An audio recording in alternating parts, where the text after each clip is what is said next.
ಪಕ್ಷಗಳು ಅಲ್ಲ ಸರ್, ಇವರೆಲ್ಲ ಅದಕ್ಕೆ ಉತ್ತರ ಕೊಡ್ತಾ ಇದ್ದಿಲ್ಲ ನಿಮಗೆ. ಪಕ್ಷಗಳು ಇರೋದು ಇದಕ್ಕಪ್ಪ, ತಮ್ಮ ಶಾಸಕರಿಗೆ ಉಳಿಸ್ಕೊಳ್ಳೋ ಸಲುವಾಗಿ, ತಮ್ಮ ಶಕ್ತಿ ಹೆಚ್ಚು ಮಾಡ್ಕೊಂಡು ಅಧಿಕಾರ ಹಿಡಿಯೋ ಸಲುವಾಗಿ, ಜನರಿಗೆ ಒಳ್ಳೇದು ಮಾಡ್ಬೇಕಂತಾಗಿತ್ತಪ್ಪ ಅಂತಂದ್ರೆ ಅವರು ಇದನ್ನು ಮಾಡ್ತಾನೆ ಇಲ್ಲ. ಮೊದಲು ರೈತರ ಪರವಾಗಿ ಕೆಲಸ ಮಾಡ್ತಾಯಿದ್ರು. ಅವ್ರು ತಮ್ಮ ಜನರ ಸಲುವಾಗಿ ಅವರು ಎಲೆಕ್ಷನ್ ಮಾಡುವಂಥದ್ದು ಮತ್ತೆ ಮಾಡುವಂಥದ್ದು. ಹೀಗಾಗಿ ಅವ್ರು ತಮ್ಮದು ನೋಡ್ಬೋದು. ಜನಪಕ್ಷದ ಪ್ರಶ್ನೆ ಇಲ್ಲ. ದುಡ್ಡು ಹಾಕಿರ್ತಾರೆ ಅವ್ರು ಆರಿಸಿ ಬರ್ಬೇಕಾದ್ರೆ, ಮತ್ತೆ ದುಡ್ಡು ತಗೋಬೇಡ. ಹೌದು ಸರ್, ಇವಾಗ ಏನಂತೀರ ನೀವು, ನಮ್ಮ ನಿಪ್ಪಾಣಿಯಿಂದ ಅಣ್ಣಾ ಸಾಹೇಬ್ ಜೊಲ್ಲೆ ಅವರು ಸಾಕಷ್ಟು ಜನ PKPS ಅವ್ರನ್ನ ಗೋವಾ ಟ್ರಿಪ್ ಕರ್ಕೊಂಡು ತಗೊಂಡು ದುಡ್ಡು ಹಾಕಿದ್ರಪ್ಪ. ಯಾಕೆ ಹಾಕಿದ್ರು? ಇವ್ರು ಯಾಕೆ ಬಲಿ ಆಗ್ಬೇಕು? ರೈತರು ಯಾಕೆ ಬಲಿ ಆಗ್ಬೇಕು ಅಂದ್ರೆ ರೈತರ ಪ್ರಶ್ನೆ ಕೇಳ್ತಾ ಇದ್ದೀನಿ. ಆದ್ರೆ ನೀವು ಯಾಕೆ ಪ್ರತಿಭಟನೆ ಮಾಡಿರಪ್ಪ? ನಾವು ಬರೋದಲ್ಪ, ನೀವು ಯೋಗಿರಿಗೆ ಓಟ್ ಹಾಕ್ತೀವಿ, ಹೋಗಿ ನೀವು ಕೇಳಿದಲ್ಲ, ನಾವು ಅಲ್ಲಿ ನೋಡ್ದು ಹೋಗಪ್ಪ ಅಂತ ಹೇಳ್ಬೇಕಾಗಿತ್ತು. ಯಾಕೆ ಅಷ್ಟು ಶಕ್ತಿ ಇಲ್ವ ಇವ್ರಿಗೆ ರೈತರಿಗೆ? ಹಾಗಾದ್ರೆ ಮತ್ತೆ ಅನುಭವಿಸ್ರಿ, ಯಾರು ಮಾಡೋಕ್ಕೆ ಏನು ಮಾಡೋಕ್ಕೆ ಸಾಧ್ಯ ಇಲ್ಲ. ಯಾಕೆ ಅಧಿಕಾರ ಸಿಕ್ಕಲಂತಾರ ಅವ್ರು ತಾವು ಹೇಳ್ಬೇಕಂಗೆ ಮಾಡ್ತಾರೆ. ಮತ್ತು ಜನಪ್ರತಿನಿಧಿಗಳ ಮೆಜಾರಿಟಿ ಮೇಲೆ ಕಾನೂನು ಆಗ್ತದೆ. ಜನಪ್ರತಿನಿಧಿ ನಮಗೆ ಲಾಭ ಏನಾಗೈತೆ ಅದಕ್ಕೆ ಒಪ್ಪಿ ಕೊಡ್ತಾರೆ, ಉಳಿದು ಒಪ್ಪಿ ಕೊಡೋದಿಲ್ಲ.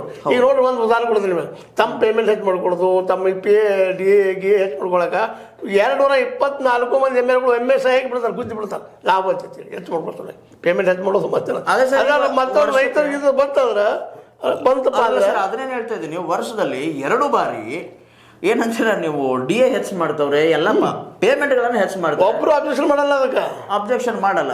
ಅದೇ ರೈತರದ್ದು ಏನಾದರೂ ಒಂದು ಸ್ವಲ್ಪ ಮತ್ತೊಬ್ಬದಿರಲಿ ಏನೋ ಬಂತಪ್ಪ ಅಂದ್ರೆ ಲೆಕ್ಕ ಹಾಕ್ತಾರೆ ಅವ್ರು. ಇವತ್ತು ನೋಡ್ರಿ ಬ್ಯಾಂಕರ್ಸ್ ಎಲ್ಲ ಪಾಪ ಪ್ರತಿಭಟನೆ ಮಾಡ್ರು, ಎಷ್ಟು ಓಟದಪ್ಪ ಅವರು. ಹೌದು. ಮುಂದೆ ಶಿಕ್ಷಕರು ಪ್ರತಿಭಟನೆ ಮಾಡ್ರು, ಅವ್ರು ಎಷ್ಟು ಓಟದವು. ನಮ್ಮ ಓಟ ಬೇಡ್ರಿ.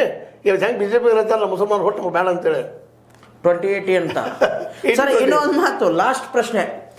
ಸಾಮಾನ್ಯ ರೈತನಿಗೆ ಹಣ ಮಾಡೋದು ಕೇವಲ ಒಂದು ಸಿಂಹ ಸ್ವಪ್ನ. ಸಾಧ್ಯ ಇಲ್ಲ ಪಾಪ. ರೈತಗೆ ಹೆಂಗೆ ಮಾಡ್ತಾನೆ ಹೇಳ್ರಿ? ಬೆಳಿತಾನ, ಮಾರ್ಕೆಟ್ ಬೆಳೆ ತೊಗೊಂಬರ್ತಾನ, ರೇಟ್ ಬಿದ್ದು ಹೋಗ್ಬಿಡ್ತೈತಿ. ಬೆಳೆಗೆ ಹೋಗಿ ಬೆಲೆ ಸಿಗಲಿಲ್ಲ ಅಂದ್ರೆ ಹೆಂಗೆ ಪಾಪ ಅವ್ರು ಶ್ರೀಮಂತ? ಅವ್ನು ಹೊಟ್ಟೆ ಕೆಟ್ಟಿದ್ರಿ. ಕೇವಲ 25 ವರ್ಷದಲ್ಲೇ 50 ಲಕ್ಷಕ್ಕೂ ಮೇಲ್ಪಟ್ಟು ಆತ್ಮಹತ್ಯೆ ಮಾಡ್ಕೋತಾರೆ ರೈತರಪ್ಪ ಅಂದ್ರೆ. ಯಾಕೆ ಸುಮ್ಮನೆ ಮಾಡ್ಕೋತಾರ? ಈಗ ನೀವು ಯಾರಾದರೂ ನಾವು ಆತ್ಮಹತ್ಯೆ ಮಾಡ್ಕೋತಾನೆ ಅಂತಂದ್ರೆ ಸಾಲ ಮಾಡ್ಕೊಂಡವ್ರು ಆ ವಿಷಯ ಪಾಪ ಕುದಿಗೆ ಬಂದಾಗ ಮಾಡ್ಕೊಳ್ತಾರೆ. ಹಿಂಗಾಗಿ ಮಾನ ಮರ್ಯಾದೆ ಅದಕ್ಕೆ ಹಂಚ್ಕೊಂಡು ಸತ್ತು ಹೋಗ್ಬಿಡ್ತಾವ. ನೋಡಿದ್ರಲ್ಲ ವೀಕ್ಷಕರೇ, ರೈತರ ಪಾಲಿಗೆ ಹಣ ಮಾಡೋದು, ಹಣ ಗಳಿಸುವುದು ಅಸಾಧ್ಯ.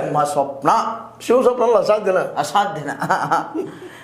ಸೊ ಇದಾಗಿತ್ತು ಇವತ್ತಿನ ಒಂದು ಚರ್ಚೆ. ಇನ್ನಷ್ಟು ಸುದ್ದಿಗಳಿಗಾಗಿ ಸದಾ ಫಾಲೋ ಮಾಡ್ತಾರೆ S16 ನ್ಯೂಸ್. ಇದು ಸತ್ಯದ ಕೈಗನ್ನಡಿ. ಧನ್ಯವಾದ.